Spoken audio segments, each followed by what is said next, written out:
Hey, welcome to the DM Emporium. This is a new podcast where it's, talking about D&D stuff. I think you probably got that if you clicked on it, but that's okay.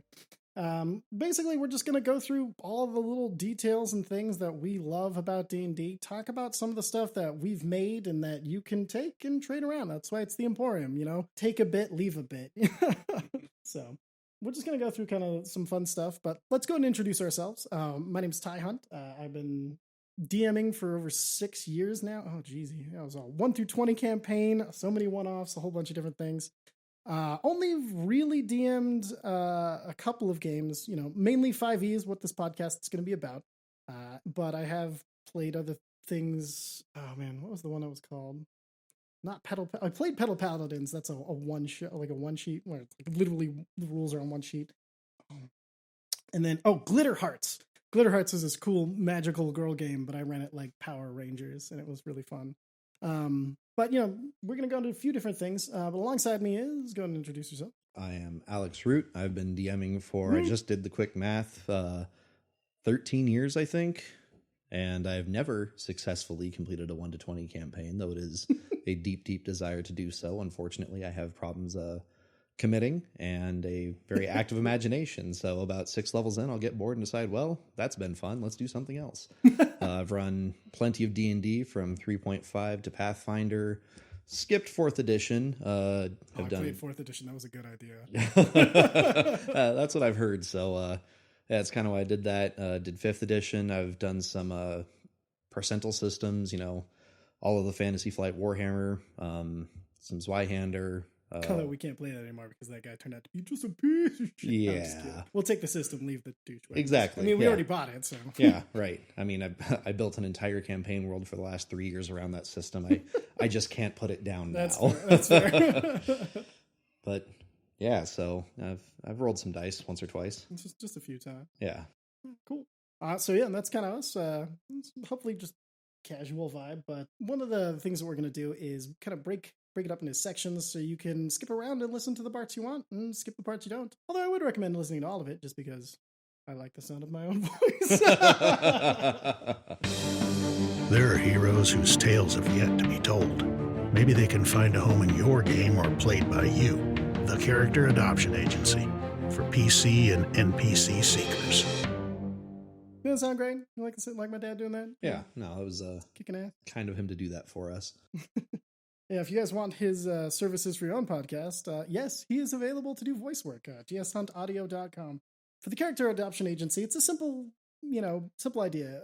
We create characters so often that we decided somebody might as well play them since we're never going to get around to playing all of them. Yeah, really, Jesus. Holy cow. But we kind of go into the build, the backstory, and then, how you can play it in your game. Because we're going to try to keep it to characters that aren't specific to one particular world. Mm-hmm. But if they are, we'll give you ideas on how to adapt them. Yeah. Do you want to start or you want me to start? Well, I'd like you to start, actually. You can get us off, kick us off right. All right. So kicking us off is a character I swear to God I'm going to play one day. No, it's never going to happen. There's a half-orc named Thranol. He was the first character I ever played in Pathfinder. Never DM'd Pathfinder because the chart to wrestle people just made me say no. But that's very valid. But I adapted the character into 5e, and basically let's just go into his backstory. So Thranol in 5e, I had to adapt him a little bit. So basically he got a few tenets that he lives by. Take what you need from nature, but respect its power. Courage invites luck. Never flinch in the face of danger, but don't court it unprepared. And then change is constant. The only certainty in life is death. Death is not to be feared, but celebrated as part of the natural cycle. So he's kind of more of a, in this one, I went ahead and made like the hunt character. The character who he's respect for nature. He's going to go on a wild hunt and everything like that. And that's where he's going to start off. I was looking up some old deities and things like that, and I came across Balinor, the god of the hunt. And so, but he has this really cool, like, yearly, let's all hunt the biggest beast around and take it down. And I thought that was really fun, so I adapted Thranol to do that. Now, the big thing about his Pathfinder build was that he had claws, and I imagine, like, chitinous black Wolverine claws almost coming out, but only 2 on each hand. much less clean, of course. But for that, we'll go to the build actually. So the build here is going to be 6 barbarian and then 4 in fighter. I only took it to 10. That's going to be really good to tell the story, but the big thing is the paths. Yeah, Path of the Beast. If you take that to 6th level, that'll give you the bestial soul, so you'll have a climbing speed, so you can run around at the speed of might. You have the fast movement, so you can get up, get in there, and then you have the most important 5th level extra attack. Yes. So you're getting a lot of attacks out of this, because with the primal path, we get the form of the beast, where you can choose to have, you can use, bite, which you'll transforms into a bestial muzzle, a tail, but for this build, we're going to do the claws.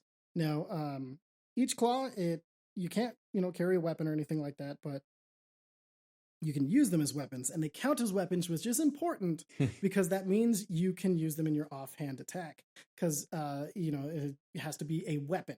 Yeah. But they do 1d6 damage, slashing damage on hit, and then once on your turn, if you attack with the claw with your attack action, you get an extra attack. So we have our 2 attacks, and then we get our 3rd attack, and then we got our bonus action attack for 4 attacks. And that's not bad at level 10. 1d6 plus 5 each attack. Could be much, much worse. But to accent this and the attacks, because we're kind of trying to be the biggest beast in town, went with the good old Rune Knight. Now, if you don't know Rune Knight basically at level 3 you get Giant Smite, which basically you grow large, increase in one side, and that adds extra damage to your attacks, and just all around super fun. Now, at level 10, I assumed some items. It's only 2. I figured you have 1 blue and 1 green at the very least. So I went with the Belt of Hill Giant Strength to boost that strength, because that's going to be our main stat. Right. And then the Eldritch Claw Tattoo, which gives his unarmed attacks, gives his attacks +1 and makes them magical damage. I think it counts for his natural weapons, so that's why I took that. I'll have to double check that, but I think. Yeah, it seems, as a DM, I would allow it. Exactly. The main thing. Now, no spells to worry about in this build, luckily, but because, spells will get into the weeds too much. But oh Lord Almighty. But the cool thing about Thranol, if you want to play him as either a PC or an NPC in your game, is that him respecting the balance of nature and everything like that can make him interesting for your party to interact with if you're playing him as an NPC.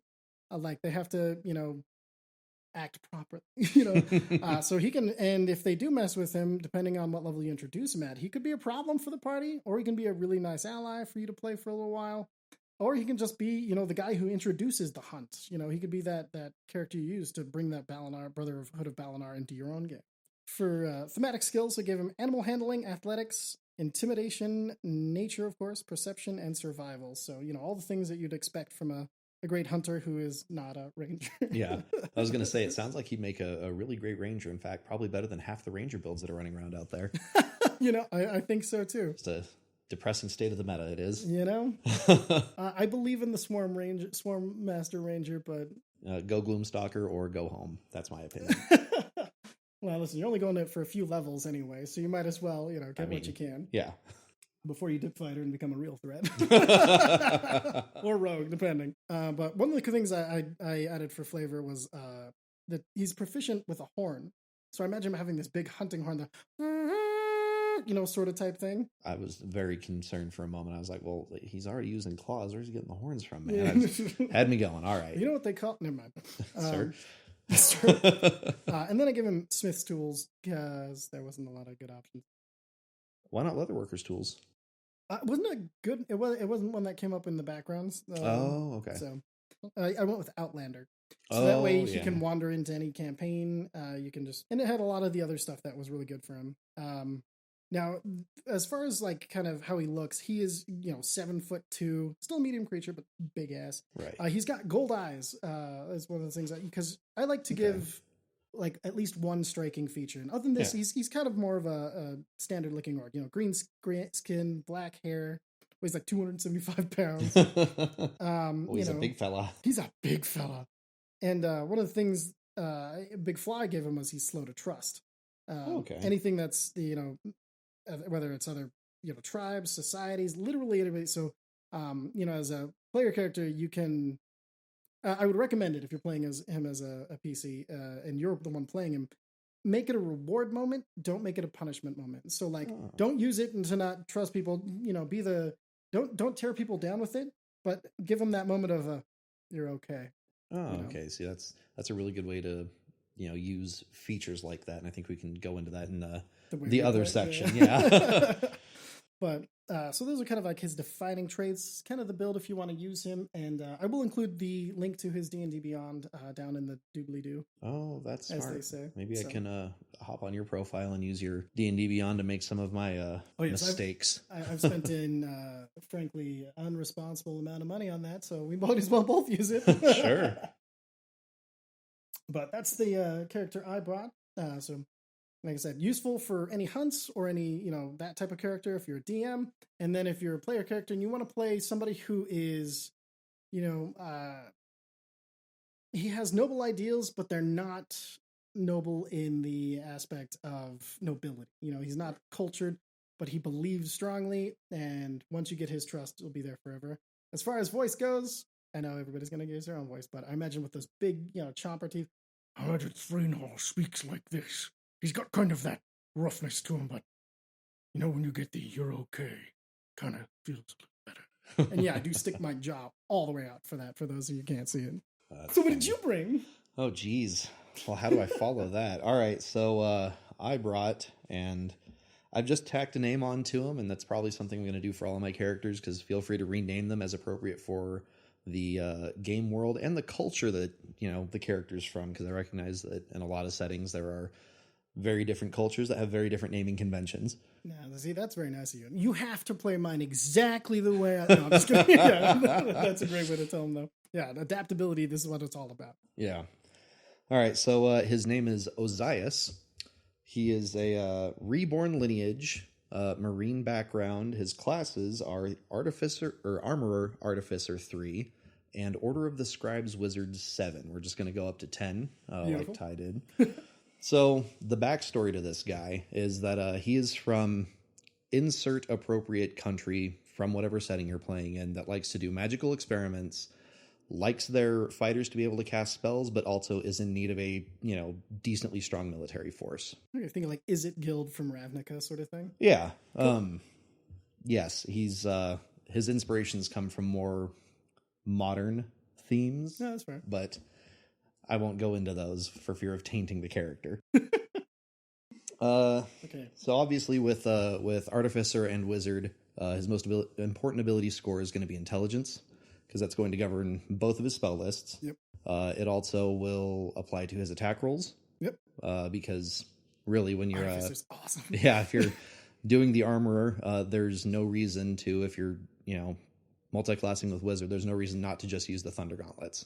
That's the whole point of the Artificer dip, is you want that heavy armor, because you're a Wizard, you're squishy, you're going to have problems, but... Not no more. Look at my armor. Not in full plate that you don't have to worry about the strength score too. Yeah. So yeah, that's something you're going to want to shoot for as early as possible with the build, is getting half or full plate. Full plate, obviously, the ideal, the golden child of armor class. I don't know, you heard about those new tattoos? Well, true. It's worth noting that because your armor works as a spell focus, at least for your Artificer spells, you can run around using a shield. So you're looking at a easy 20 armor class, and then with one of your infusions, you can bump your armor or your shield up by +1, and that's a 21. That's nothing to sneer at. Hell yeah.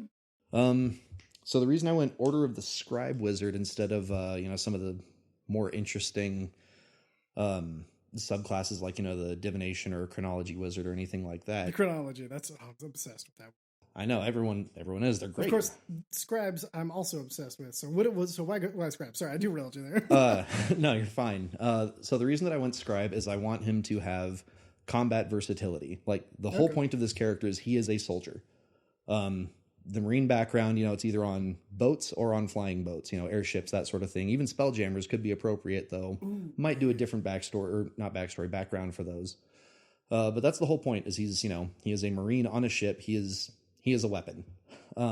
So with Order of the Scribe, when you're looking at your levels 1, 2, and 3 spells and stuff that you can get, the ability to prepare them with different damage types is going to be fantastic, because then you've got things like Fireball that suddenly does lightning damage, or Lightning bolt. Yeah, exactly. They had back in 3.5 they had all the spells of all the different area effects, just with different names and different damage types. It was ridiculous. Now, is it every damage type? It's not every damage type, so you have to have a spell of the same level that deals, whatever the other damage type is. So a good example is Lightning Bolt and Fireball. Mm-hmm. You can make your Lightning Bolt deal fire damage. You can make your Fireball deal lightning damage. But you can't just be like, well, Necrotic's really nice, and, no one's going to resist that in this fight, so we'll do Necrotic. And Okay. It is important to note that it's when you prepare the spell. It's not just drop of the hat. Now, just curious. You said he's a like kind of a living weapon. Now, did something happen to turn him into the weapon? Oh, yeah, so that's part of his lineage, his race, the Reborn. So, started out as a perfectly normal fella who, was probably talented in magic or maybe fighting, one or the other, or both. Agreed to undergo this sort of, hey, we need better and better soldiers to deal with, our nation's soldiers who enemies. can't drown on these boats. Exactly. Soldiers who can't drown, it's really helpful when our soldiers don't need to eat. Oh, yeah. Oh, no. Okay. Advantage on death saving throws, so all of that he doesn't remember who he was before he was brought back as this kind of, living weapon. I mean, The amnesia characters. yeah, well, he's kind of an amnesia character, and it works in with what the Reborn has going on, because a couple times per day, based on their proficiency bonus, they can roll an extra d6 whenever they do like an ability check or a skill check. Yeah. And like the idea behind that, at least as it's written in Van Richten's, is you're remembering things from your past life.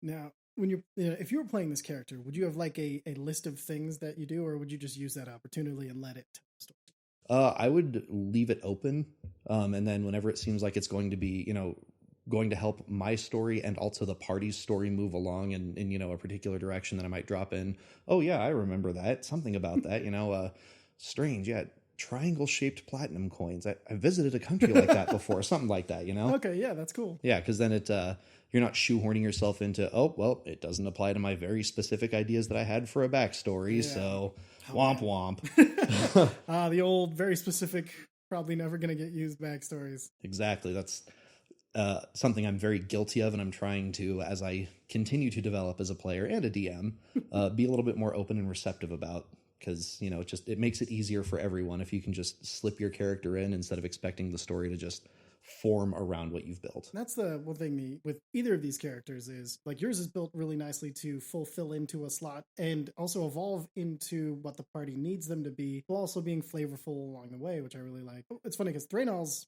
almost the complete opposite. He's the best at what he does. No, I'm just kidding. I did not build him to be Wolverine. I just couldn't help making the joke because we were talking about Wolverine earlier. It's really funny, actually. But like that was the thing that I wanted him to be very specific to what he does. So you'll have to, if you're going to play him as a PC, let everybody know that's the slot you're going to be taking up. So that way you don't have two rangers going. Or Unless the one that's what ranger you in the wanna play. party Who is am I just kidding? the ranger in the party is just depressed and takes up drinking because Thranol's better at everything. Anyway, what was you said, I keep wanting to call it him as Osmenios because that was the name of one of my Ozias. characters. Ozias. Excellent. It's a name I'm very fond of, have used for a lot of characters, and decided to, since this fella is getting recorded for posterity, put it out into the world. Perfect. So, anything else? Oh, for Order of the Scribes, now you can summon like a thing and use it to cast stuff with, right? Yeah, so you've got basically a little, how to phrase this not in Paper homunculus? Yeah, it's like, I think of it as like the little AIs from Halo. Oh, okay. Definitely not the inspiration behind this character. Damn it, I knew it was one of them. Somebody in power armor. Hey, I'm a simple man. But, so yeah, you get this little magically created being. It says in the description that it can be any sort of thing that you want it to be. I've always been a fan of, based on what the ability description says, having it be one of like the scribes of legend, like Mordenkainen or something. Oh, that's fun. You know what's funny? Hit with random inspiration as you're saying that, like, as a reborn, you don't know who this person is. It turns out it's in old you. Yeah. Like you find out When at you the were end of the younger. campaign goes, yeah. Like that's, that's who you great. used to be. Well, an idea that I had for the character since being an armorer artificer, you never really have to take off your armor, and you can't, like, no one can take it off of you unless you want them to. It depends if you're doing the heavy armor sleeping rules, right? Well, you don't need to sleep if you're a reborn. Oh shit! Okay, you got me. Yeah, see, that's you just need to kick it for 4 hours. It's actually better than the Warforged not needing sleep. Damn. Oh yeah, because they have to go into sentry mode, right? Yeah, they have to basically be inactive for 6 hours. For the reborn, it's just 4 hours, I believe, and it's just you relax. Like, it doesn't say that you have to be particularly inactive or anything. Well, and that's just one watch. So you know, in a party, somebody takes first watch, and then you got the rest. An interesting thing about the lineage is that the book description is very free and open with what you are supposed to look like. You know, if you look at it, it says that you were magically resurrected. So, you know, maybe you're just a normal person. Stitches bind your body's mismatched pieces. So, you know, you got kind of a Frankenstein theme going on. Oh my God. Can you imagine you like have memories from different pieces of you because you're made of a bunch of different people? That's horrifying, but also fantastic. One of the ones that I like is that you clawed yourself free from your grave. Now, because it doesn't specifically say that you look exactly like, you know, whatever your parent race, so to speak, was, your original race, I've read that and interpreted it as there's no reason you couldn't play a skeleton. Yeah. Or some sort of, you know, like a ghoul-looking undead, something like that. I wanted to play skeleton forever. And Same. I hadn't thought about Reborn.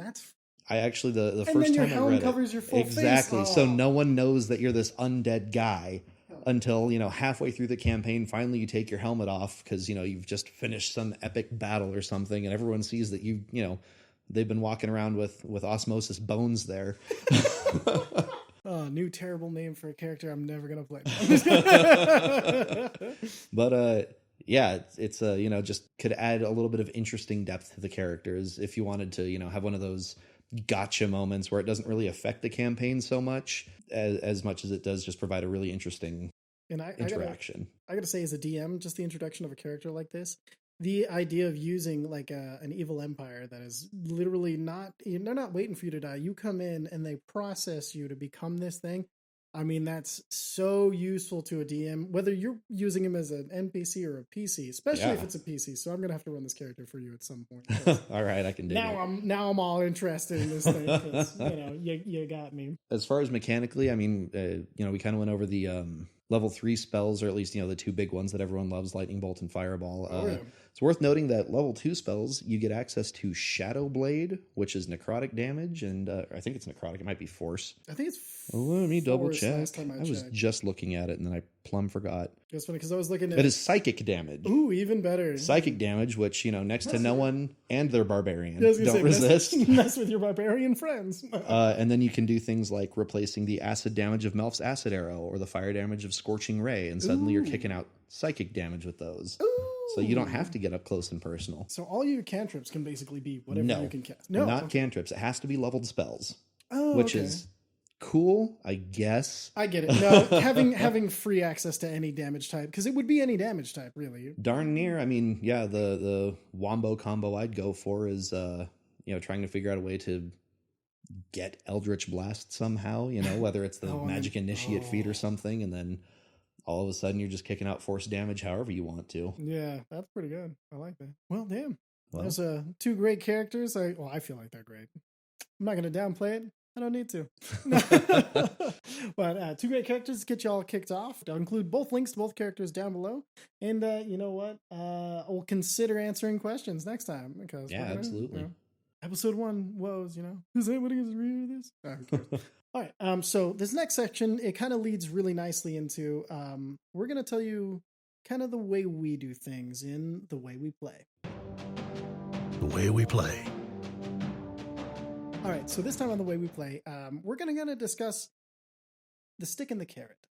Too often and too easily, it's you go straight for the stick because it's the obvious choice, or you feel that moment of inspiration, you feel like it's the right choice. But as a DM, trust me, most of the time when I chase that, it's not satisfying. So we're going to kind of go, and as a player as well, like to punish another player who made a mistake, the other player already knew they made a mistake. You know, there's interesting ways to kind of turn those and change those moments to be more story rich, more fun for your party, whether you're DM or whether you're playing. And you know how you can enhance moments rather than just going with the obviously, ha, you fucked up. It's also why I don't use fumble tables, because fumble tables feel just bad. Fumble tables are funny at level 1, and then after level 2, I think they're quite frankly ridiculous, because you mean to tell me that there's a 5% chance that one of the best swordsmen in the country is going to cut off his own foot every time he swings? Absolutely not. And it's funny. So let's start there. Natural ones. As a DM, there's a lot of impulse to make it funny. Mm-hmm. But you have to be careful with that, because a lot of times the funny will go into humiliating. Yeah. And a lot of times you got to be careful what you're asking a check for. So my philosophy on checks and natural ones and things is, don't ask for a roll if it's blatantly obvious. Now, I'm going to use an example from a game we played. I'm not calling out the DM. Promise I'm not. But, so we were playing Curse of Strahd, like you do. And we're big, scary creatures. We decided to play movie monsters attacking Strahd because that's a fun concept. It is. I'm very proud of it. I'm basically the creature from the Black Lagoon. You're Predator. Yeah. And we were rolling with a werewolf, and we're trying to get our undead friend back from, you know, the actual dead. Yeah. And we had a scroll of resurrection the whole time, but we're not going to go into that. Yeah, you know what? Listen, we're not calling out anybody. We promised we wouldn't. No. I don't have control over the inventory shit. No, that's all I'm saying. This is why I can't miss sessions. That's all. No. But we were moving into this house, and you know, I was casting intimidation. Now I have a kind of like a big blood spear as my hex weapon. And I was using that thematically to send messages to people, and I gave me some intimidation checks before they could see us, and rolled really well on those. And then, you know, we kept doing that, but I had to do a check for every single villager, and not like people who have 1d4 health. Yeah, every random potato farmer in Barovia. And I rolled, and because I had to do it a million times, of course inevitably you're going to get a 1. Yeah. Exactly. And I rolled a 1 on the fucking chef. And I'm sorry, they're like, nobody can not give a fuck to the point of those three motherfuckers, you know, the Black Lagoon, Predator, and Werewolf walking into a kitchen and just go, nah, what are you guys doing here? Yeah, so get out of my kitchen. I remember that, yeah. Yeah, like contextualizing your roles. Because not only that, as players, your players are going to feel great when they auto pass things, because they're so thematically perfect for what they're doing. Yeah. And so you want to take that context into, because it's easy to ask for a roll for everything. Yeah, absolutely. The rules, support that. Yes. But you don't have to.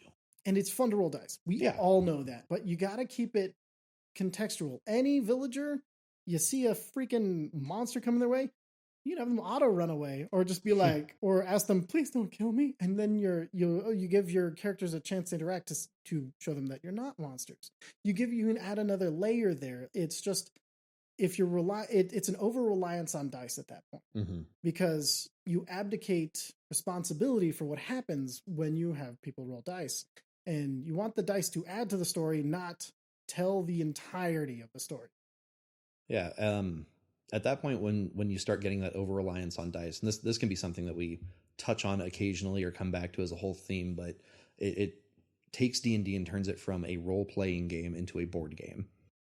Yes, which is something that I've seen far too many times, and I find it to be very frustrating. Times. You're playing more Monopoly than anything. And that's the thing, it doesn't reward the role playing at all. Because if somebody's playing this terrifying person and they're doing a really good job and they're really into it, you can take the wind out of their sails with a natural 1 that wasn't even needed. And they're like, oh, great, I didn't even intimidate the cook, like actually happened to my Predator character, in that he's rolled very poorly on a couple of intimidation checks. And it's like, he has the head of the equivalent of Baba Yaga hanging on a spear on his back. And you want to tell me you're not at least a little concerned about this man? Yeah. And, honestly, when you're DMing, you have to be careful to not disrespect your players by doing that, because, you got to remember you're playing characters too. You're not playing the world against them. Yeah. Because if you're playing the world against them, then everything's going to be a challenge. And that's why you would need a roll for everything. Because but not everything's going to be a challenge. Like, Yeah. and It's collaborative storytelling. Exactly. Yeah, when you ask for everything, like you said, you turn it into a game of chance, which I freaking hate because I roll like crap, except for with our weekend group. That's the only place I roll well. When I'm DMing, hey, I'm glad for it. When I'm DMing, I have failed I've had a 20, like, because it was 1 to 20. It was like a plus 19 to the check. Good Lord. And I rolled a 1. And I was like, okay, no worries. I got advantage on this. I'll roll another 1. Oh my God. But, as a DM, I don't mind rolling badly, but it's just one of those, like, it was unnatural by the end. Well, it can be equally frustrating when you're the DM and you roll these terrible rolls for something that's supposed to be, the Darth Vader of your campaign. And all of a sudden, he reaches out to force choke someone and breaks a finger. What's funny? That's silly. You know what got me over that? When you roll really well on something that's not supposed to be, and all of a sudden everybody's dying, and you're like, God, I'm gonna faint. Is this ending now? It was a cantrip. Oh God. Oh God. I'm so sorry. I just snapped 23 times in a row. I don't know what's happening. It's never happened before. Oh Lord, I recently ran a game for a new group of fellas, and one of the guys in over the course of I think 5 sessions, I critted him 7 times. He counted. Yeah, it was rough. Statistically improbable. Yeah, and I was just like, I'm sorry, man. And like, I was splitting up the attacks. I was even doing random rolls. So, it's like you on a 1 or 2, him on a 3 or 4, etc. And no, he just, he'd get an attack every now and again. And then every now and again, that attack would be a critical. Perfect. And like, that's another thing. So we're talking about natural 1s and natural 20s and carrot and stick. Like in combat, when somebody rolls a natural 1, I try not to describe it as something humiliating. Like, well, you're the world, like you said, the world's greatest swordman just fumbled and dropped his sword or something. Yeah. Unlikely. You're missing an opportunity to make your bad guys really cool and make them feel like more of a threat. Like, like say you're fighting somebody who's a trident or something, you roll a natural 1, and like he catches it with the trident. He spins it around and hands you your sword back and says, try again. Oh, God. I would be intimidated. Exactly. Like, it's all about not making your players look or feel bad because they're playing superheroes. They're playing, God, the gods to these people, I've said it once. I've said it 100 times. they're TV or movie superheroes. They're Marvel superheroes that wear cloaks and armor instead of capes and spandex. Exactly. And you want them to feel that way. Absolutely. And occasionally there's going to be situations they can't handle, and there's a major tone shift, and you can plan for that, and that's great storytelling to do, but you don't want the dice to determine those massive moments, Yeah. But yeah, taking that opportunity to tell a story rather than to tell a joke. Because, the impulse to tell a joke at the expense of your whole freaking campaign. And like, listen, once you tell a joke like that, it takes 15 minutes to recover. You know? If everyone's fast about it. Exactly. Yeah. And then the worst thing that can happen to a player is you make a joke and then it becomes the meme of the campaign. Oh God, and that I've seen people straight up be like, I don't want to play this character anymore. Actually, if I can be honest, it got close to that with my Predator character. Now, for those of you that don't know, anything about the Predator franchise, a big thing about them is taking trophies, glory in the hunt, honor, that sort of thing. This character, for I tell you, must have been 8 to 10 sessions, did not land the killing blow on a single good goddamn monster. Yeah, so it became like this thing, and he's super optimized to do the alpha strike, if he wins at initiative, he's going to be laying out massive amounts of damage. He's got like a plus 10 too. Yeah, and he's got a ridiculous bonus to initiative, which the werewolf, for some reason, always manages to roll 1 higher than, but I don't hold it against him. But yeah, I could dish out, 70 damage for that opening attack, just lay waste to someone, and inevitably, they would have 71 hit points. And so, yeah, for a while, it did almost become the meme of the campaign, and I was starting to get a little sour about it. That's another carrot. If somebody opens up and does a massive, huge, crazy attack, and they have 3 HP, give them a kill. Yeah. Actually, come to think of it, I've done that before. Especially if it's a trophy-based character who the kill is a big deal to, read the room. Or the opposite. If it's a character who's like trying really hard not to kill people, and they do 2 more damage than they have, don't give them the kill. Yeah. Like, read your characters, read your players, read your story. Because it's, like I said, it's easy to just fall into that passive, bad things happen to you because I'm the bad things, you know? Yeah. or the, hey, that's just what happens. Sorry, guys, the dice lay how they lay. Well, that's the thing is, you know, we don't want AI storytellers. Yeah. Nobody wants, we can put numbers, we can write numbers ourselves. Yeah. You know, and especially within pre-written adventures, you have to be careful because you want your pre-written adventure to have a flavor of its own. You want it to feel unique to those characters. Yeah. Now, you know, granted, our DM did a really cool thing that made us extra strong. You know, they gave us 3d6 plus 6 or something. 2d6. 2d6 plus 6.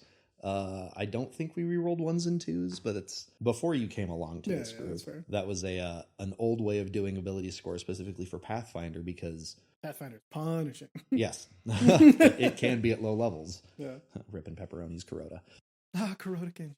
I stood over your body as they stabbed you to death. Oh my God. Check that out. There is a stick DM. You know, not going to call anybody out by name, but like, never change things to punish your characters for doing well. Yeah. Because your characters are supposed to do well. Yeah, they're supposed to win. That's the point. That's the story we're telling. Yeah, exactly. Again, at the end of the day. Collaborative storytelling thing. It's not DM versus players. And this is something that I could wax on and on about because, you know, like many people, I played D&D in high school.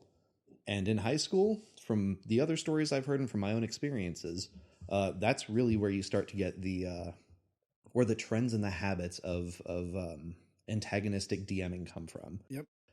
Because back when I was in high school, when I was a boy, 20 years ago. Oh God. You hadn't realized, oh had you? Jesu. Oh. Anyway. Let's just say that it was not the popular kids playing Dungeons and Dragons. It was the grognards who smelled weird. Well, I mean, we all made a point to bathe. Well, most of us did. Oh, good. Oh, actually. The others were just getting real into RP. No. So, you know, it's oftentimes it was these guys who had, you know, one or the other social issues or things going on in their lives. And so when they would DM, it became an easy opportunity for them to have any sort of power in any sort of world. And I can't hold that against them because, you know, some of these guys came from really messed up backgrounds. You know what's the sad thing about that, though? Is they probably, when they were players, really needed those heroic moments and stuff like that. So absolutely. And that's actually a really good point. Always DM the game you want to play. Yeah. Because if you're not DMing the game you want to play, there's some disconnect and you got to figure out why you're not DMing the game you want to play. That's I'm going to get that on a t-shirt or something. DM the game you want to play. That's going in my rule books. Man. You know what? This is a good time to mention one of our sponsors, Super Liminal T-shirts. We'll see if we can get them to make a T-shirt for us and see if we can get it out to you guys ASAP. That's right. We came with sponsors. Don't be jealous. No. It's my brother. Don't have to be jealous.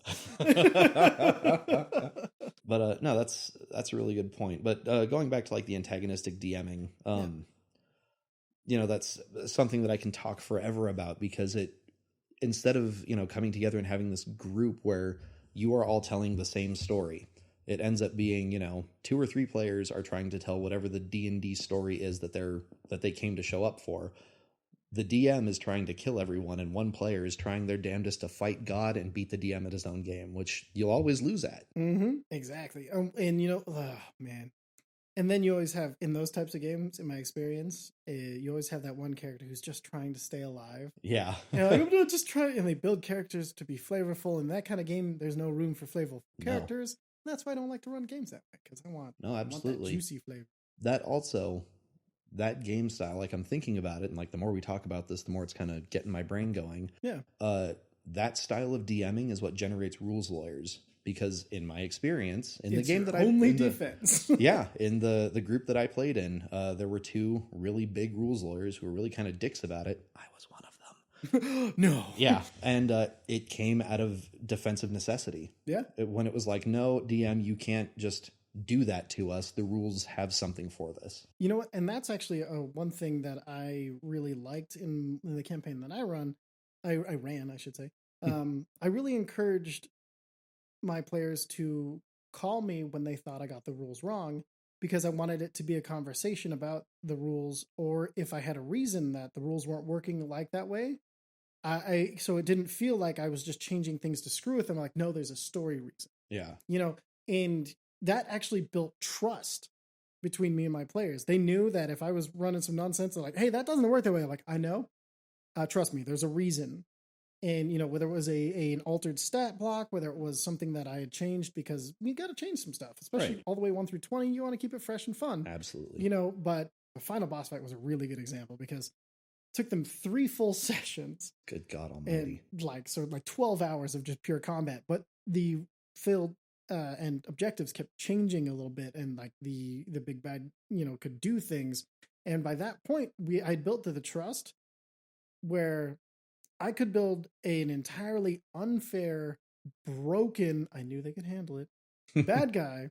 And they, at that point, had faith in their characters as well, that they could take it on because they were the heroes of the story.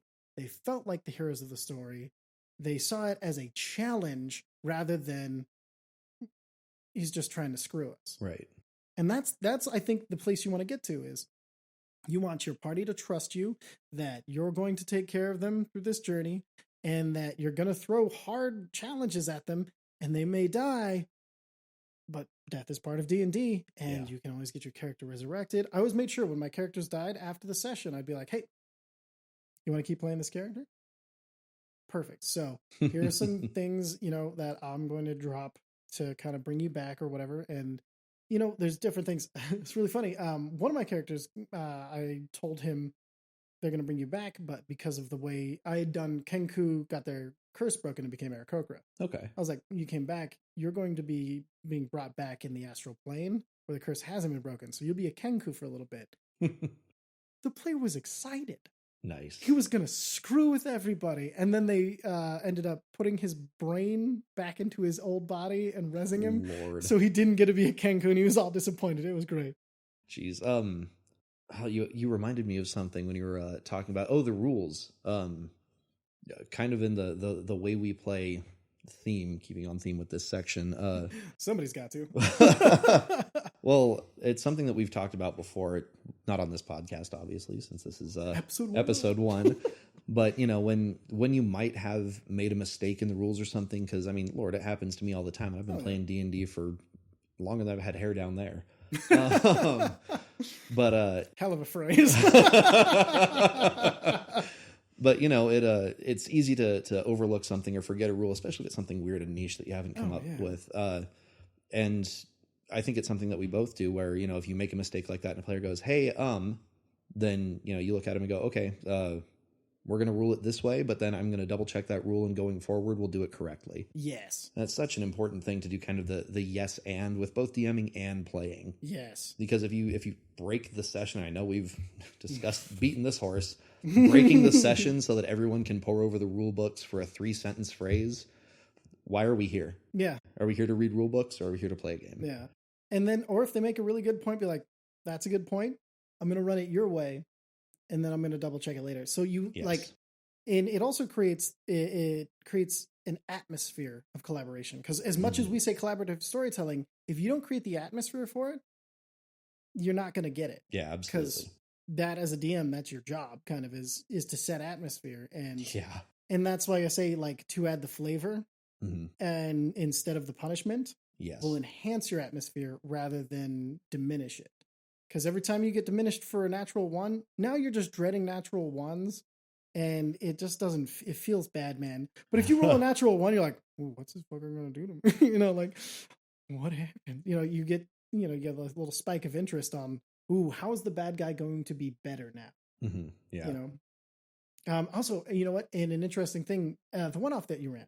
Yeah. When we're talking about carrots and sticks, you did a totally neutral option, which was really interesting to me, where you're like, hey guys, the CR for this was more than I was expecting, and it's pretty difficult, so I'm gonna dial things back and everything like that. It was interesting because my brain immediately, when it comes to atmosphere and nerfing monsters, I don't say anything to the players, but what I do is I change things, and then I create a narrative situation that changes it. Like, oh, that last hit, you cracked its armor, so its AC went down.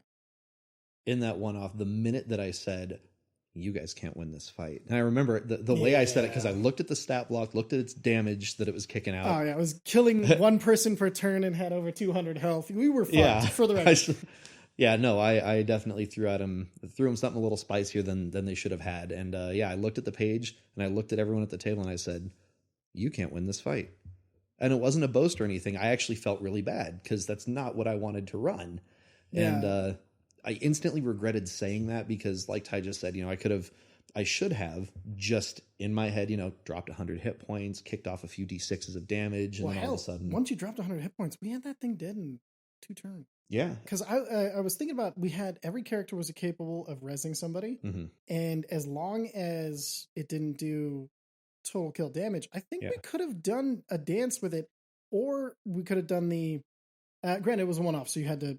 If it wasn't a one-off, you did enough damage, it's a creature and it recognizes it's not going to win, it's going to remember you and run away. Yeah, well, I did that with like the crocodiles and the fish that you guys fought. Dude, those crocodiles. They were there to eat, and when they bit off more than they could chew, they were like, "Oh heck with this, we're getting out of here." And then a certain bloodthirsty war priest, a certain war priest who will remain nameless but is sitting across from me, Stoaka, said, "Nope, no survivors," and well, that was that. And it's funny because like the opposite side of that coin is a game that I ran recently for another group. Yeah. They were fighting what was effectively a young adult black dragon. So it was kind of a cross between the young and the adult. Dead in a turn and a half. Well, kind of, because I realized that there was no way with how they had built their characters that they were going to be able to actually do a whole lot to it, because they were all big melee builds or one spellcaster who was an utter coward. Ooh, and a flying creature is just... Exactly. They couldn't do anything to it, so at one point it did land, stupidly, but it's young. And, I ruled in my head, if they do like a quarter or a third of the damage, they're going to break its wings so it can't fly. Smart. And, of course, the paladin walked up and instantly did that with a smite. Holy crap. But... So it's funny because a lot of people are like, why are dragons such dickheads? Because they have to be able to make mistakes. Yeah. They are an insanely optimal monster.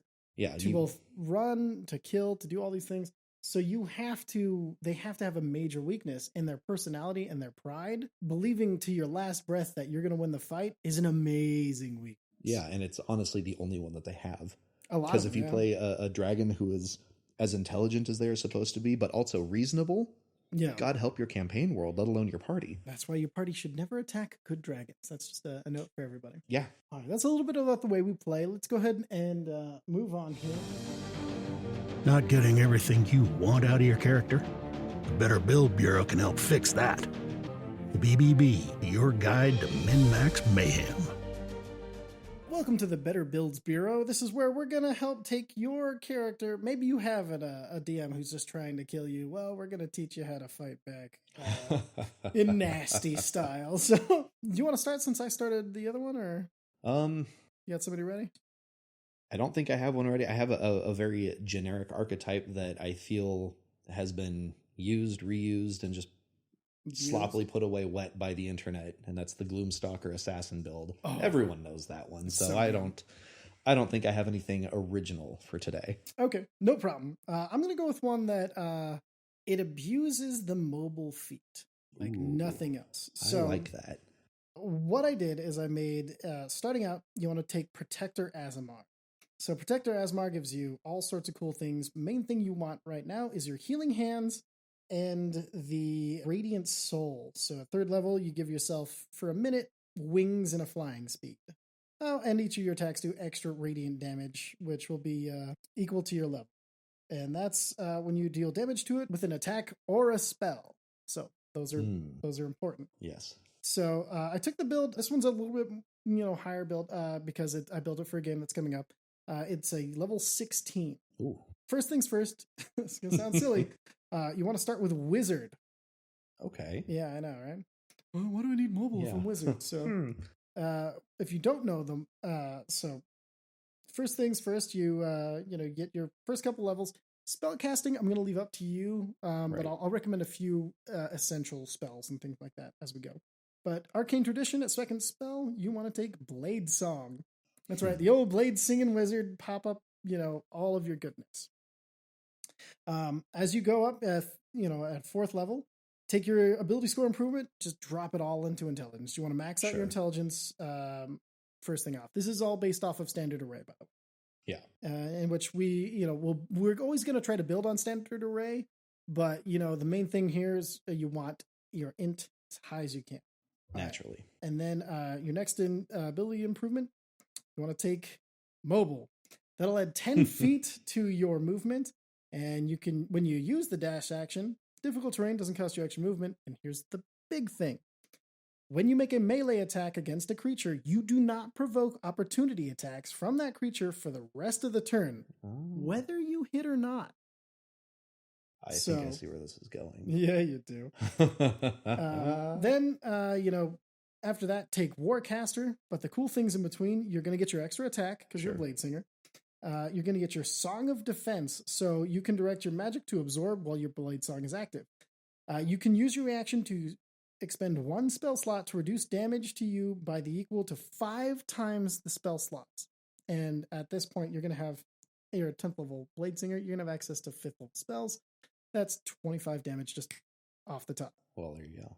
And then 14th level, the big cool thing that you really, really, really want is Song of Victory.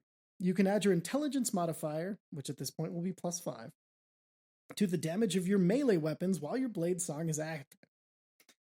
This is important because that also adds it to every attack, including your offhand attacks. So you don't have to take dual wielder to get that extra 5 damage on your bonus option attacks. And if you popped your wings, you're doing extra radiant damage equal to your level at this point, which is another, what, we're level 14? 14, yeah. Now, I know what you're thinking. That sounds pretty OP already, but then what we're going to do is add 2 levels, and depending on your game, because you're going to be building organically through this, you can take this paladin levels at any time. Yep. Just get your blade song first, then sprinkle this in wherever you want it. But we're going to take 2 levels in paladin. Now, the big thing we're going to get, the 2nd level, you can get blind fighting. Mm-hmm. So that way you can always attack whatever's near you. Yep. Because you'll know where they're at, and that means they can't hit you back because you can run away, no opportunity attack. But the big thing about 2nd level paladins is they get smite. Of course. Now, smite does an extra 2d8 for 1st level spell slot, plus 1d8 for each spell higher level than first to a maximum of 5d8. You can use any of your spell slots to do smite damage. This includes your wizard spell slots. I can't believe they haven't eroded that or something. Well, it's a huge investment. It is. It is. It's just a silly oversight on their part. Oh, yeah. So what you can do for your ability scores for your standard array, drop strength down to 8, dexterity 14, so you get the +2 to your AC. Constitution, you're going to be a little squishy, but you shouldn't be getting hit because you're mobile feet. You should be getting in and out. You're a striker and out, and then you have your massive wizard just ability to cast spells to keep yourself safe. Now, intelligence, you're going to start at 15, and you're going to pump that up to 20 as soon as you can. Wisdom, 12, because you want to be able to see things and notice stuff. And then charisma is a kind of just a 10. You're not really going to be the face of the party, but you don't need to. Yeah, you don't need to be. I imagine this character more of the, I studied this, and let me tell you about it sort of character. Now, since you're a protector, Azamar, I always go with the custom, what's it called? Basically, you can choose what stats go up and down. Oh, yeah, the Tasha standard, basically. The Tasha standard, yeah. Just drop all of that into intelligence, because that way you can get your intelligence to 20 with only 1 actual investment into it. I thought that you had to do +1 to 1 and +2 to 1. You can do all 3 in 1? Yep. No. Yeah. Now, here Sweet comes Christ. one of the cool fucky things about this build. So, make sure you okay it with your DM, but if you're able to, take the Lorehold student background. This gives you access to a bunch of spells. Not only do you get Abyssal and Infernal, but you get the Strixhaven Initiative feat. Now, with this feat, you can choose your college, and if you choose Lorehold, you get 1st level cleric or wizard spells that use your intelligence. You also get to choose 2 from Light, Sacred Flame, and Thaumaturgy. And as you level, you also get access to other spells like Spirit Guard. Oh no. So what you're going to be doing is you're going to cast cast your Blade Song as a bonus action, Sure. cast your Spirit Guardians, and then on your turns, you're going to be running in, hitting them with your Spirit Guardians for 3d8 or wherever you upcast it to, because you have access to level 9 spell slots at this point. Good Lord. And then you're going to fuck them up with your 3 attacks that you add your your Azamar damage, your intelligence modifier, and whatever awesome weapon you've gotten at that point. And then you're going to get out.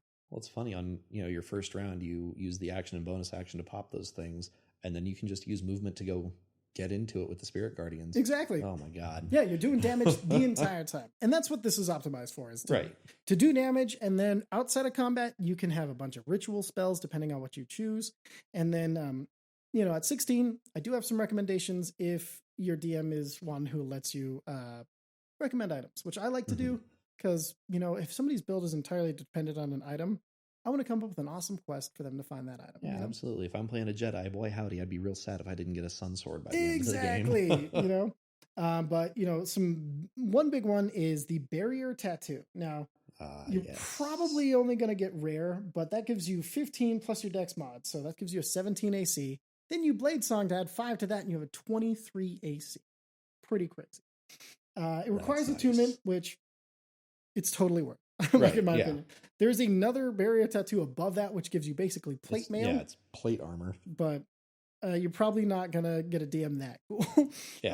Amulet of Health, always good. Pops your constitution up to 19, so you're actually a little more survivable.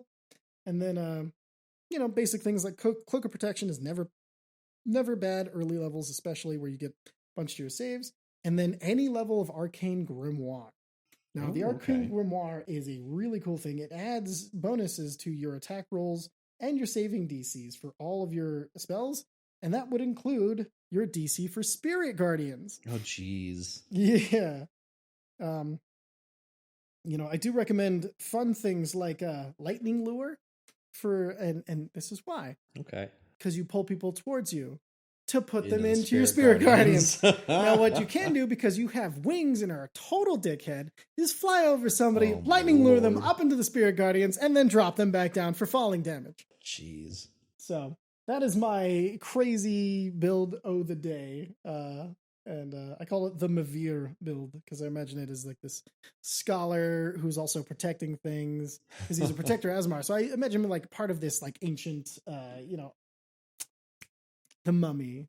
He is. Okay. He's the Magi. The Magi. Yeah. That ancient protector sort of thing. And whether you use this build as a player who's always wanted to play a blade singing wizard but wanted to put a flavor of holy person behind it with a religion, I recommend that. But hell, if you're a DM who wants to have a really cool religion guy beat the crap out of your party and they can't touch him because he's flying around, and then he's like, "No, I will teach you," sort of mentor thing, or you want a real protector of a place. You can also make him a bad guy, but what's cool about that guy? He's an Asmar, still a humanoid, right? Mm-hmm. So you can have him be, some sort of divine agent from pick your religion.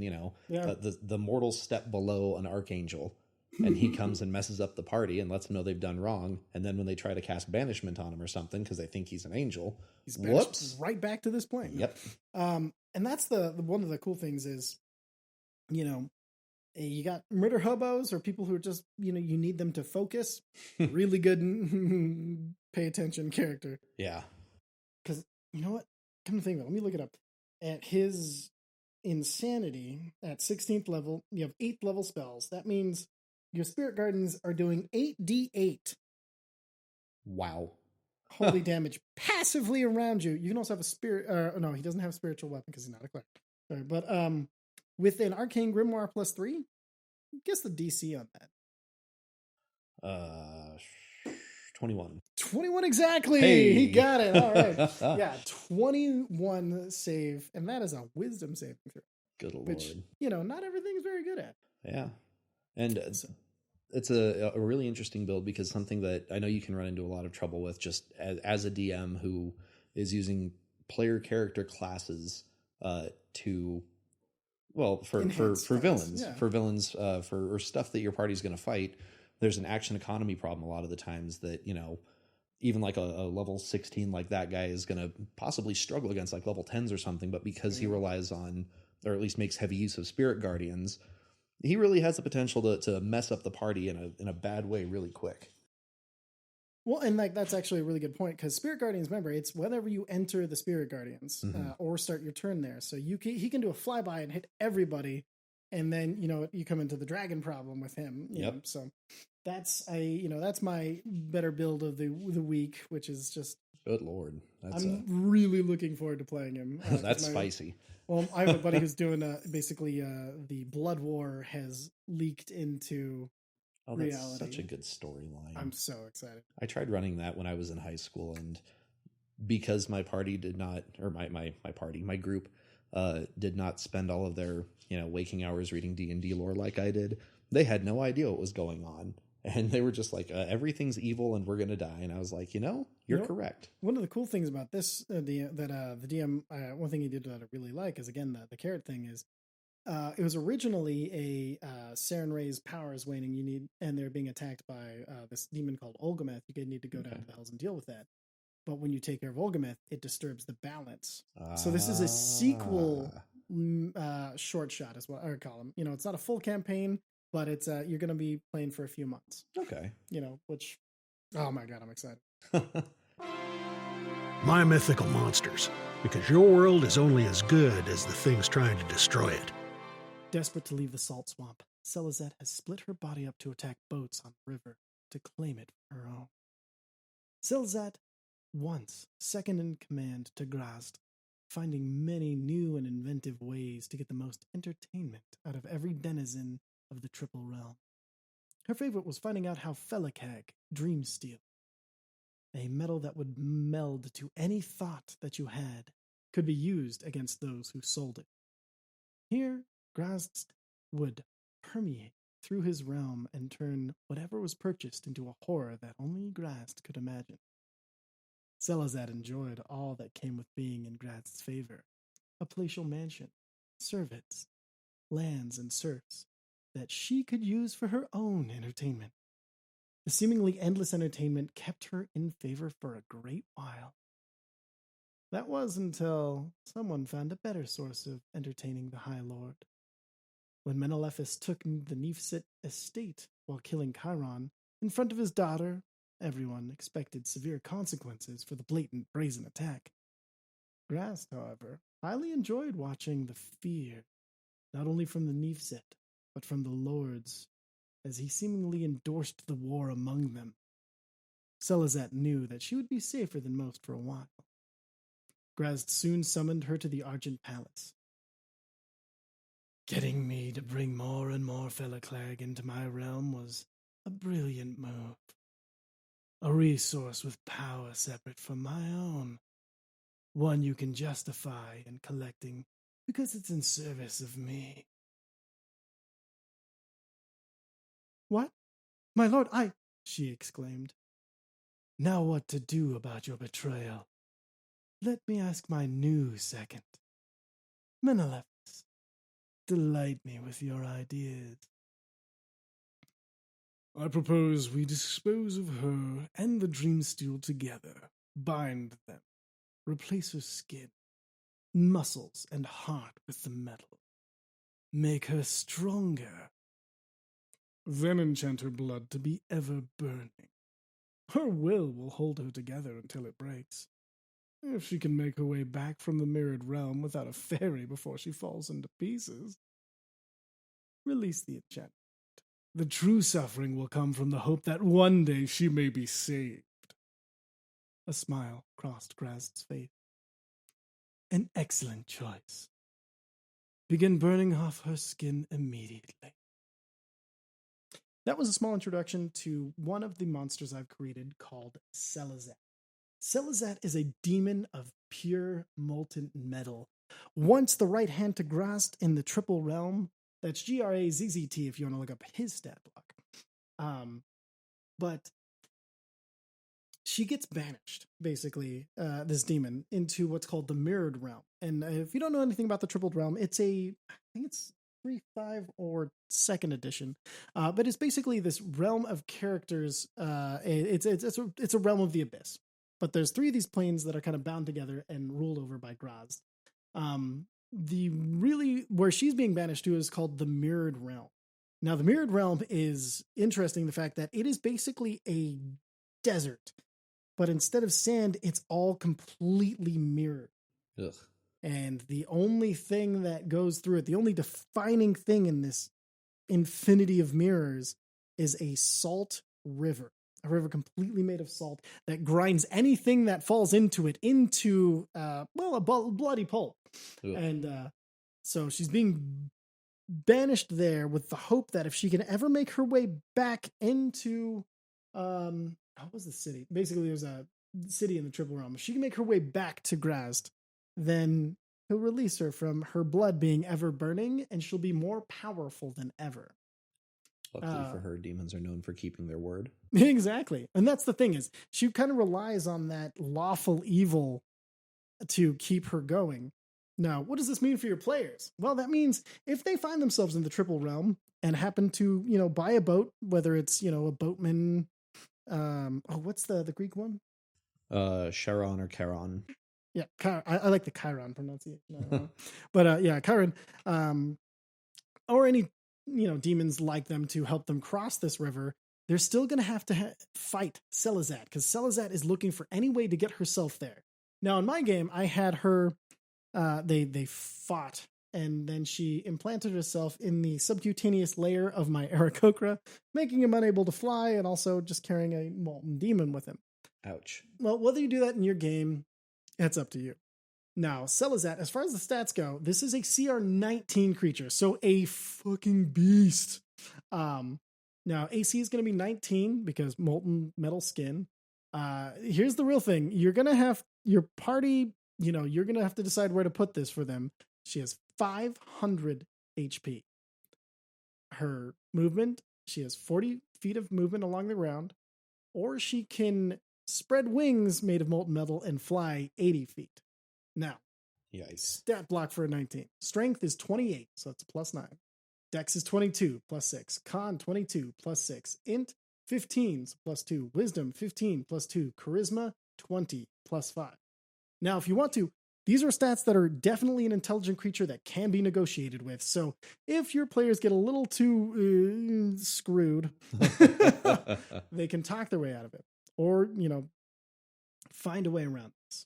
Now, as far as their saving throws, strength saving throws, +14. Dex is +12. Con is +12. Int +5. Wisdom +3. So that way she has kind of a wisdom, obvious weakness. And then charisma is +6. Now, damage resistance. All physical attacks. And fire, of course. Now, completely immune to poison because her blood is on fire and it'll just burn the poison away. Immune to the poisoned condition. Immune to being prone because made of molten metal. Constrained, grappled. You cannot hold her in one place. Now, senses, because she is able to reach herself into the ground, she has a 120-foot true sight. 120-foot just like regular seeing around her because her eyes are on fire. She can't see further than that, but she also has a tremor sense out that far. So your rogues are in for a little bit of a surprise. But let's go into what she can do. Now, when it comes to her features, she has unstable form. So if your party is lucky enough to kill her, she explodes, and each creature within 60 feet must make a DC 20 dexterity saving throw, or taking 40 fire damage on a failed save, half as much on a successful one. The explosion also ignites all flammable objects in the area that aren't being worn or carried. Now, this is fun because your players are more likely going to be on a boat at this point, so they'll have to put out all the fires on the boat in order to continue forward. Now, another thing about her is because she's made of actively molten metal. Like, this is metal that is heated. It's not like a Terminator. So she has a blistering aura. At the start of each of Selazat's turns, each creature within 5 feet takes 3d6 fire damage, and flammable objects that aren't being worn or carried ignite. A creature that touches Selazat or hits with a melee attack within 5 feet take the 3d6 fire damage. So every attack you do, you're taking damage. If you're not standing back using ranged attacks or magic. Now, because of Selazat's amorphous form, has advantage on saving throws against spells and other magical effects. Now, because of Selazat's magical skin and that fact that all of their weapons are made from their skin, that means all of the attacks are going to be magical. Now, the really cool thing when you're playing this as a DM, because we all know that, action economy is king. Selazat can split up into 4 separate bodies that all act on her initiative. And the only drawback is they all share the same HP. So that's why she has so much HP from a DM perspective. Can you clarify, just because I've had a question about this? So say that she's been knocked down to 400 hit points. Yeah. Splits out into 400 separate bodies. Four. Not four. I mean, sorry, 4 separate bodies. So they all have 400 hit points, and then it's one pool that all 4 share. Exactly. Okay, so it's not all 4 get 400 and Godspeed players. not if you want your party to live. Okay. Yeah, no, they all share 1. So if each one takes 10 damage, then that's 40 damage off of the pool. Got it. Thank you. Yeah, that's and that means if somebody does an AoE that hits all 4 of them, they all take that damage. So your players will really have fun thinking their way around this. Now, as far as their attacks, they get 5 from the multi-attack, and you can choose from any of these. There's the Slam. It has a plus 18 to hit. Reach of 15 feet, which will really screw with a lot of your party in my experience.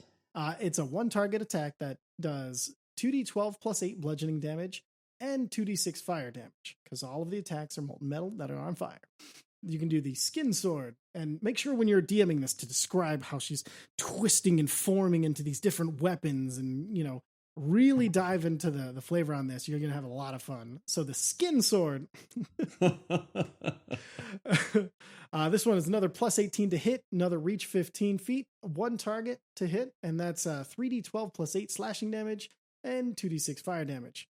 Now the Whip Skin, this one is really interesting because I use describing as just like literally not an arm or anything, just their skin like popping out of their stomach or something and flying forward.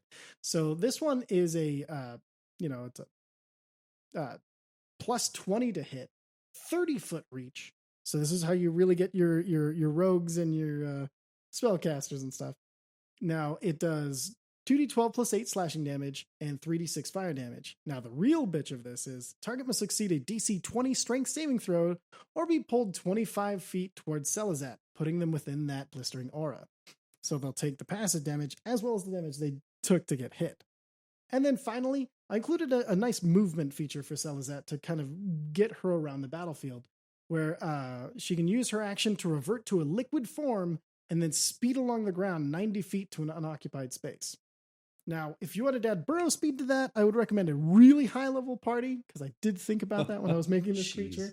But, if you're looking for a liquid metal, just screw with your party because they went into the abyss, and you want to add some flavor to that triple realm sort of feel to her, I highly recommend Selazat, and that is my make a monster for this week. So I have some questions if you're open to it. Absolutely. So when she splits, each one of her bodies also gets 5 attacks. Yes. That's nuts. Are all of them considered Selazat? Yes. So could theoretically, if say they're on 2 sides of the Salt River, one hits a character with their whip skin and then pulls it towards a different incarnation of their body, forcing them across the Salt River. No, they all have to act independently. All right. I just that's wanted a to good make question. sure. But they can, from the boat. I actually did split and then left 2 on the boat and had 2 on the banks, and the banks were just trying to pull people into the Salt River. Nice. And that's what I wanted to clear up with the whole, is it all considered the same being? Because it's the same being acting, but you can't roll to hit with one and then use that for another part of it. Okay, just making sure, because I'm sure that someone somewhere was screw with ranges so bad. Yeah, no, being cheeky about it. Good question.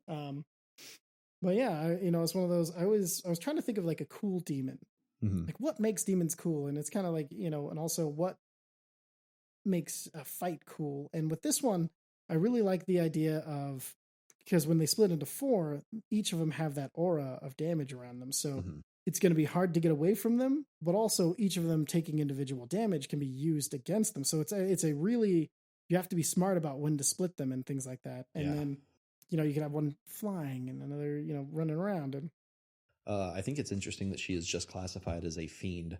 yeah, Because back in my day, I don't know if this is still true, but they used to classify demons in like a couple of different ways. I think there were Tanari, Oberiths, and Clipoths. I remember that. No, they don't do that anymore. They don't, okay. Because I was going to say, if she is older than any of those, like she is, you know, it's easy to think of, oh, this is someone who was just, you know, Graz's right hand until 3 weeks ago. But if she's, you know, eons old. That's actually a point. She has been there for like hundreds of years. She is thousands, lost. probably. Yeah.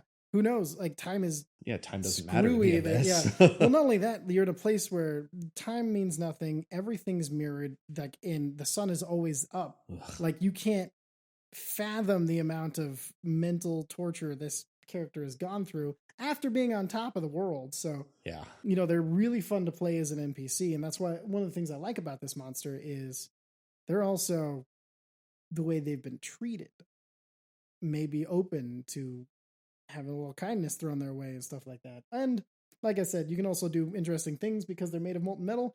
Have them hide in a backpack, hide them split up, hide them go under the subcutaneous layer.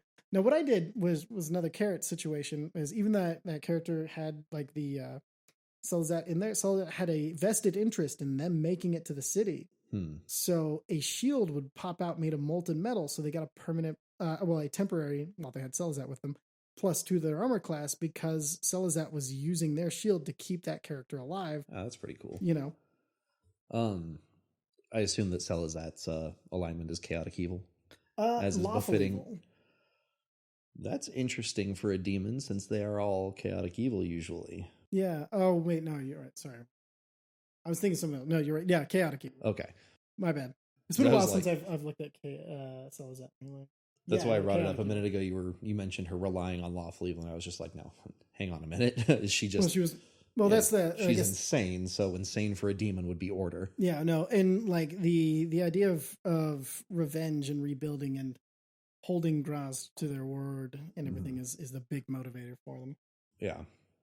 Well, I'm totally behind that. I mean, it's kind of a funny older lore thing. Is Drow society was always characterized as chaotic evil. But if you ever like read any of the novels or any of the like Menzo serious Baron's lore, it is so lawful evil. It's it is insane. Yeah, it's nuts. It's more lawful than feudal Japan was. Good lord.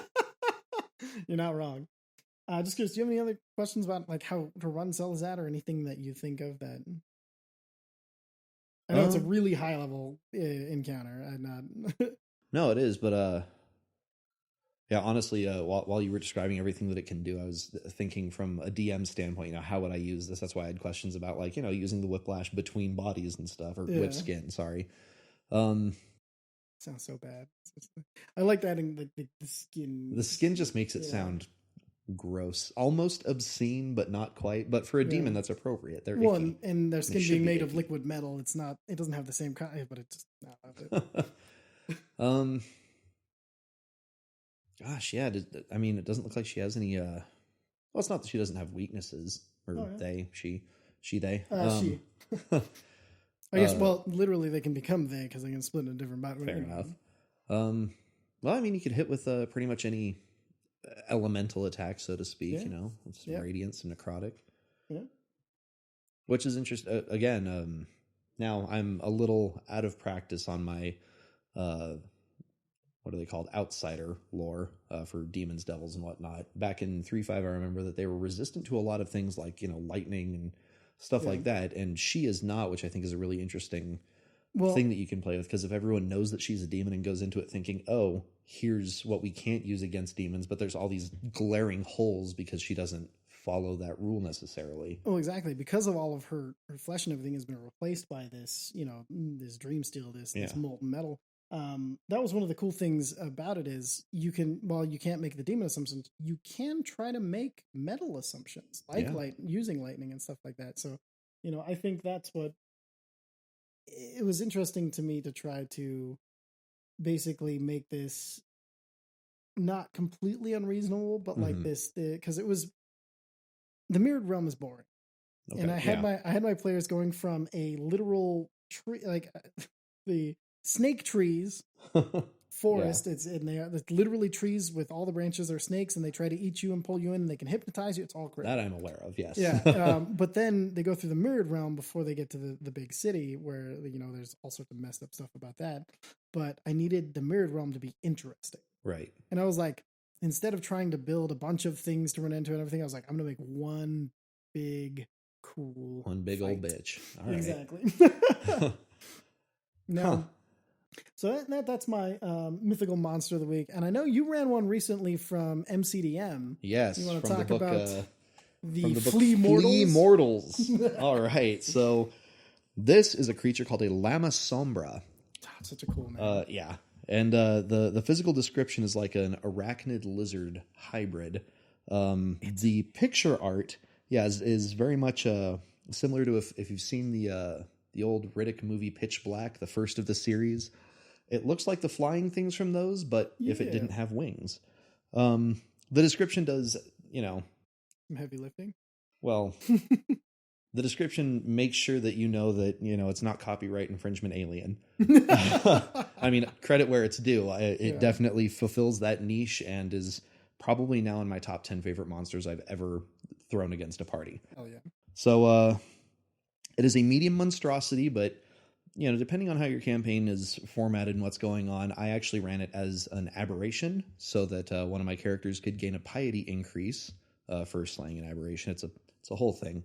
I'm running a series of one-shots to build mythology for an entire different rule set in the same campaign setting. It's a nightmare. And remember, that's always allowed. Yeah, well, you do D&D because that's the really, truly heroic stuff and the big bad myths, the Herculeses, and then you do something where people are actually going to die, like a percentile system, to represent the plight of the common man. Yep. One is gods being people, the other's people trying to be other people. Be other people. Be not dead people. So yeah, it's a medium monstrosity. Interestingly, it's unaligned. So it's a critter. That's kind of the important thing to take away from this. It's not malevolent per se. I would the way that I read into it, and we'll get into it a little bit as we go into some of its descriptions. The way I thought of it was a cross between the xenomorph from Alien and the mindset of a Komodo dragon, which I will elaborate on very shortly. So it's a CR13. This book has it classified as an ambusher. One of the really cool things that the MCDM series does is classifying different monsters to kind of give you an idea of how you should use them, Yeah, their functionality. Yeah, an ambusher is not something that you just want to drop in the middle of your party and stand there going toe-to-toe with the barbarian. That's silly. That's not what it's here for. That's expecting, a crocodile to start to stand up and start shooting a bow and arrow. It just doesn't make sense for how the creature is. Mm-hmm. But anyway, as I said, it's medium. Armor class is 16, so it's on the harder side to hit, but for, a group level 13s probably isn't that difficult. Yeah, no, I'd call that at least a 50-50. Yeah, like they're going to hit 60-40, yeah. If they can see it. That's the Which, real... we'll get there in a sec. Hit points, 204. It's a beefy little sucker. It's for the art depicting it as spindly as it is, and kind of like the image you get in your head when you read whatever descriptions either you as a DM have or out of the book. You don't expect it to be as tough as it is. Yeah. And when it comes popping off with over 200 hit points, it's just like, wait, hold on. Why aren't you dead yet? Yeah. I smote it 3 times. Dad, help. Yeah. Speed. Now this is where we start to get into what this monster actually is. So it has a 60-foot movement speed. Just insane. So fast. To supplement that, it has a 60-foot climb speed as well. Don't fight it in a cave. Yeah. And I'm going to kind of jump ahead a little bit. It also has spider climb. It can climb difficult surfaces, including upside down on ceilings, without needing to make an ability check. Ooh. Now, well, we'll get there. So its ability scores are beefy but straightforward. Strength 18, so it's got a +4 bonus there. Dexterity is 22 with a +6 bonus. Constitution is 19 with a +4. Intelligence is 7 with a -2. So it's not going to sit down and have a conversation with you, but it can reason its way out of a box.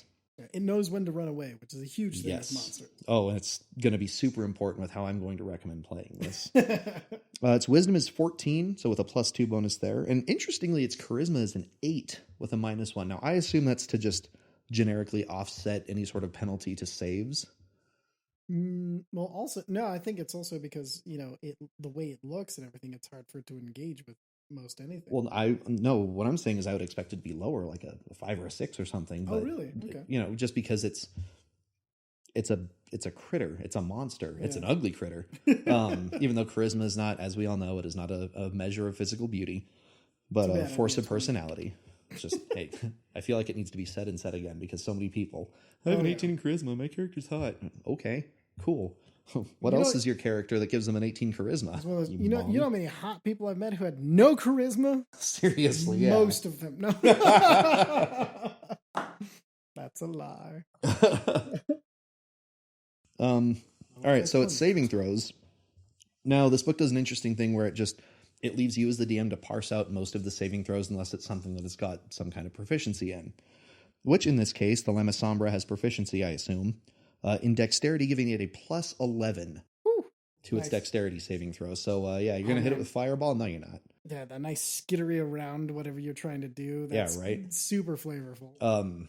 My wife, who was playing in the one shot where I ran this, she likened how this thing moves to, if you've seen the movie Monsters Incorporated. Yeah. Randall, the purple lizard guy. Yeah. 100%. Well, I mean, it even kind of looks like him, 8 legs, long lizard thing. Sure. It's also got a +9 Constitution saving throw. So that's, he's a tough little sucker. Senses. Blind sight 120 feet. Now, this is... Oh, the dark? Who gives it?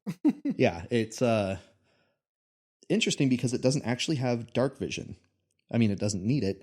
But the reason that's important is because it can hunt Gloomstalkers, the ranger subclass that hides from anything that has dark vision. This is so important because I'm just going to go ahead and skip down to the ability now, kind of the thing that makes this such a threat. Cave Apex. The Lama Sombra's unnatural scales, padded feet, and bones allow them to avoid detection. They can't be detected with tremor sense. When the Lama Sombra is in darkness or dim light, they are invisible to creatures with dark vision, but they are visible in dim light to creatures without dark vision. So, basically, they've got a slightly beefed up version of the Gloomstalker subclasses, what is it? Dread Ambusher, I believe there it is. Yeah. So it makes it really interesting because in that party we had a Gloomstalker and this creature they would have been dancing around each other a whole lot if it weren't for the fact that this has blind sight. And I hit it with a glowy spell. Yes, and you lit it up, so that definitely helped. So, now, it's interesting because the way this is written, very obviously thematically, they want it to be in a cave. Yeah. Like, that's the idea, right? I think this is such a greater threat in a forest or a jungle. No, the marsh where you put it was the best because of the impaired terrain for us. And then with the climbing speed, it was just exactly that's running through trees. Anything like that. Man. Somewhere that's not as closed in as a cave, though, because a cave you've got 2 or 3 directions to go. Honestly, I think maybe that's why they recommend caves because it's a little too powerful outside of it. That's definitely true because if it can go anywhere, it will. There's no reason it shouldn't. Mm-hmm. Let's get into kind of the meat and potatoes of how it fights. It makes 1 bite attack and 1 tongue attack. It has multi-attack. Damn. Now, when I opened up the combat with this thing, I read the attacks in the order in which they are presented, which is alphabetically, not necessarily the order that they should be used in, that is how I'm going to read them. So first off, you have the tongue attack. Melee weapon attack +11 to hit, 20-foot reach. 20-foot reach. 1 target. Outside your fire. Yeah, right? 1 target. On a hit, it does 6d6 +6 bludgeoning damage. Or, and here's where the fun starts, 9d6 +6 bludgeoning damage if the target is a creature who cannot see the Lama Sombra. Like it has sneak attack. Oh, God. Yeah, just like, it's meant to hunt Gloomstalkers or the Underdark. Pretty much, yeah.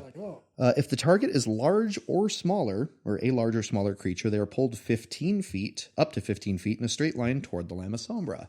So when, you first read it's got a bite and a tongue attack, I thought, it's like Alien. It hits with the bite, then it goes for the tongue. No, this is a frog's tongue that has pain attached to the end. And then it's going to pull you in close. Then it's going to hit you with the bite attack. Melee weapon attack, again, a plus 11 to hit. Reach 5 feet, 1 creature. On a hit, 6d8 plus 6 piercing damage. If the target is a creature, they must succeed on a DC 17 Constitution saving throw or contract boiling wastes disease. Until the disease is cured, the target can't regain hit points, and the Lama Sombra can sense the direction to the creature's location as long as they're on the same plane of existence. We're going to circle back to this after I read its last... Real quick, I have to add, so when we got jumped by this, 70 HP in the first attack. Yeah. Man, that first little round of fuck yous, 70! It was nuts. And the last thing on this stat block before we get into the dig deeper is Nightmarish Cunning. The Lama Sombra takes the dash, disengage, or hide action. It's basically a juiced up alien with 3 levels in Rogue. Mm-hmm. It's got them bonus action. Yep, it has cunning action. So, now the way I did run this was as an ambush critter, realized that it might have been a little too juicy for what my party was going for because they were lower level, but they were also very powerful for their level. 100%. And I thought they could have taken it.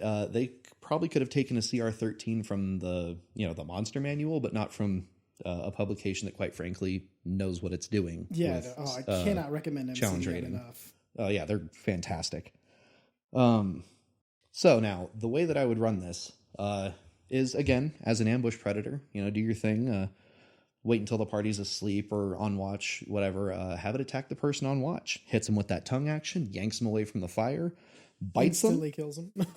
Even if it doesn't instantly kill them, it doesn't have to. Yeah. Bites them enough times to give them boiling wastes, and then leaves. Oh. They can't heal, and now it knows where the party is for the rest of however many days you want to drag this encounter out. Sure, it's CR13, but if you manage to get the right drop on some CR15s, some level 15 players, you could make this hurt. Well, can you imagine for 15th level players, imagine 2 or 3 of them? Oh, no, that's a nightmare. One gets your watch guy, the others you're asleep, so you all take the sneak attack damage and you all get the poison, yeah. and you use them like a chase predator where they just keep Exactly whittling you down every night. Well, and that's where the Komodo dragon mindset comes in, because it bites you, it infects you with, because for a long time they thought that they just had super bacterial saliva. Now it's been, of course, before people jump into the comments, I am aware that they have tiny little venom sacs over each one of their teeth. I didn't hear that update on animal lore, so that's cool. Yeah, no, it's a fairly recent, last couple of years kind of thing. Yeah, that explains, because I could not fathom the foul mouth you'd have to have in order. Yeah, right. It doesn't make any sense. It would be worse than any other predator. Yeah. But yeah, so it if you approach it with that kind of mindset where it's a kind of a Komodo dragon on cocaine, so it runs in, bites you, does the thing, and then runs away. Sure, I mean, if it thinks it can make the kill and run off with the body, obviously it's going to, but if it doesn't, if it looks like, oh shit, all of a sudden I have to fight 4 of these hairless monkeys of varying skin tones and shooting all sorts of colors out of their fingers and swinging sharp things, I'm gonna get out of here. But I'll come back tomorrow. One thing I will say is, don't be the DM who has 3 of these lined up because they're so smart and they just keep dragging further and further away. That is not the type of creature this is. No, that they're not that smart. Yeah. They're smart predators. They're smart hunters. As a view into my worst DM instincts. Oh my god. Oh jeez. Oh, I hate that so much. It's so bad. Yeah. And that's instant death. Like, not instant death, but that's so much damage for one character who's now, 60 feet, 45 feet away from everyone else? You're 45 feet away. You've taken 70 damage 3 times. You had 210 damage. You're dead. Yeah. You're gonna have a bad time. And being digested at that point. No. Yeah. But there's parts of you in each one of them. So, this is a very interesting creature, and fair warning, Ty, I do plan on using this again. I knew that was coming. But properly. I mean, I really want this thing to harass an entire party, because it can, and I think that's part of the, this isn't a stick moment, but it's a very interesting monster to kind of help players remember how important rests are. Well, now hold on. Now, there's a difference between a stick and a challenge. Stick is punishment. Challenge is something to rise to. Yeah, this is definitely going to be a challenge. Hell yeah. Because especially with certain DMs that I do and have played with, rests seem like such a foregone conclusion. Like, you know, you're going to get the rest. Almost nothing is ever going to interrupt it. And if it does, you know, it's fine because we'll sleep in an extra hour so the wizard can get his spells back. But if you have this thing, you know, running in at hour 3 or hour 4 of the rest, or, you know, comes back a couple of times in the night. Well, that's the thing is it only has to keep a character up for an hour to break a long rest. Yep. If it's just harassing for an hour and waiting for the shift until something's squishier and fight, because, you know, it being, you know, near invisible to dark vision, it having the ambushing, you know, it being able to just constantly make you not able to heal. Yeah. You know, because that's the thing is, I like the idea that it clearly knows that, you know, it's not stupid. So it would just wait, you know, the old human trick. I hurt you and then I follow you till you die. Yeah. It does the sniper thing. Hit the medic or hit someone and then wait for the medic to run out and heal them. Oh. But, oh yeah, I didn't go over its skills. So the skills are pretty straightforward. Perception +7. So, you know, it's got a pretty good chance of seeing pretty much everything but your stealth spec rogue, especially with the blind sight. Stealth +16. Now, obviously, because this thing is an ambush hunter, you want it to be stealthy, and it wants to be stealthy. So that +16 is going to be really beneficial when it's trying to sneak up on the party, especially if you judge that it's intelligent enough to know that the guy in the robes and the pointy hat might be the easiest prey, so to speak. It's that old, you know, big game predator mentality of always go for the one that limps. You know, if there's one party member that's obviously weak, you know, whether it's from being injured in combat or because they're the scrawniest one that's running around with the least amount of armor and pointy things to throw back at you, you know, it might be smart enough to parse out that that's the one to wait for until it's on watch and hit it with that +16 stealth. I mean, you know, his nose is buried in a book, or her nose, their nose, and they're not paying attention. Then all of a sudden, sad times. And to round out its skills, it has a +7 survival. Notionally, I assume, so that it can track whoever is unfortunate enough to contract the boiling wastes disease. So overall, this is a, you know, pretty tricky creature. If you were to, you know, as a party of 4 level 13s, get it in a you know, toe-to-toe stand-up fight where you've got it surrounded or in, you know, whatever your ideal combat conditions are, and you just started laying waste, yeah, it's going to go down pretty quickly.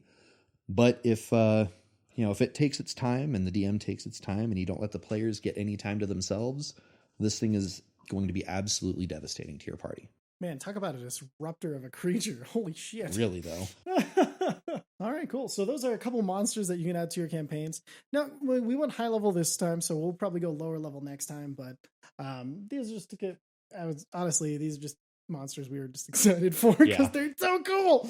Seriously. Can't get enough of the Lana Sombra. I might get that thing tattooed on me. You know, I've seen worse tattoos. But, you know, with that, we're going to go ahead and I think probably wrap it up. And that sounds good to me. You know, special thanks to our current sponsors. We've got Canine Medicinals. It's you know, they do kind of health stuff for dogs and cats and stuff. So go check them out, caninemedicinals.com. And then we got Superliminal Teas. We're going to try to get that, you know, run the game what was it? Run the game you want to play in? DM the game you want to play? DM the game you want to play in. And we're going to try to get them to make us a shirt like that. But meanwhile, they have such amazing shirts and things like that. Like, I think my favorite is Bigfoot was abducted. Yeah. Solid. And then you can find them at etsy.com/hyperliminalteas. And yeah, we'll see if we can get some merch there. They also have a just amazing stuff. You have to check it out. But other than that, we're super glad you guys kind of gave us a listen, gave us a chance, and hopefully we'll deliver some more good content for you in episode 2. Yeah, I'm looking forward to it. Hell yeah. Any last thoughts?